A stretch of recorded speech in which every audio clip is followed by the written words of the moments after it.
So we're back, live backstage at TechCrunch Disrupt San Francisco with the winners of the hackathon, the dudes from Livebolt. Can you remind me of your names though? I'm Klaus. Chris. I'm Matt.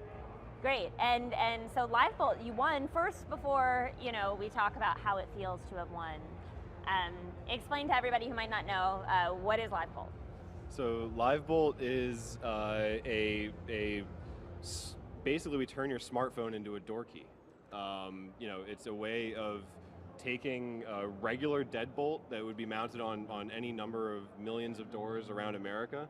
You attach about a $60 piece of hardware to the back in a way that you don't actually have to dismantle the doorknob or bolt at all. It just fits right over. And you attach it to the door with like 2 screws or a clip. We haven't really figured out that part. Right now we're using duct tape. But duct tape may be a permanent solution too, we're not sure. Fixes everything. Yeah, right. And then you have basically a cloud-based identity management software program that through native apps for iPhone and Android and mobile web apps for anything else that can run a WebKit browser allows you to dynamically manage who has access to that space at any point in time. So if I have this installed in my office back in Madison, Wisconsin, I could let an intern into the office for 2 hours on a Sunday afternoon when I'm in San Francisco, and she would stamp onto a snowshoe stamp. Matt and I work for a company called Snowshoe. It's a little block of aluminum that sit on the outside of the door. She stamps onto that stamp to prove that she's in that specific place.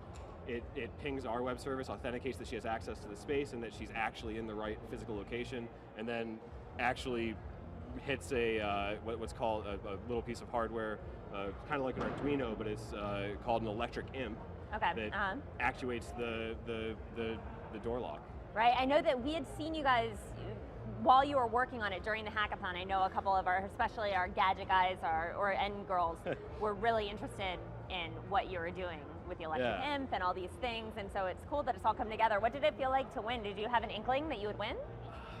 Totally unexpected. I don't even know what to say. Can you hold the mic a bit closer? Yeah.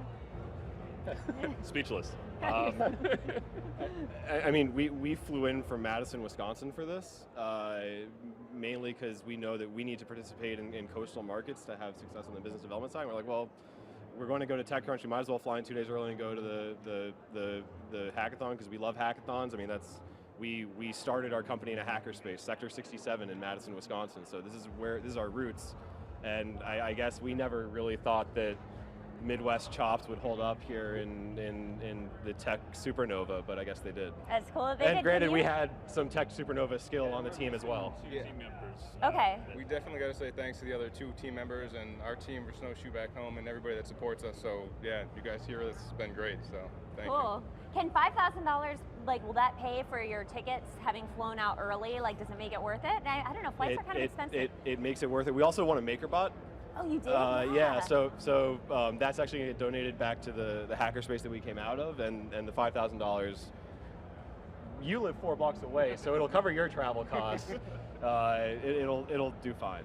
Awesome. Well, we'll be excited to see you present again on stage. You have even more work ahead of you now, so go get some sleep, relax, and we'll check back in with you. And you can check back in with us live at 8:45 a.m. tomorrow for the official kickoff of TechCrunch Disrupt Conference.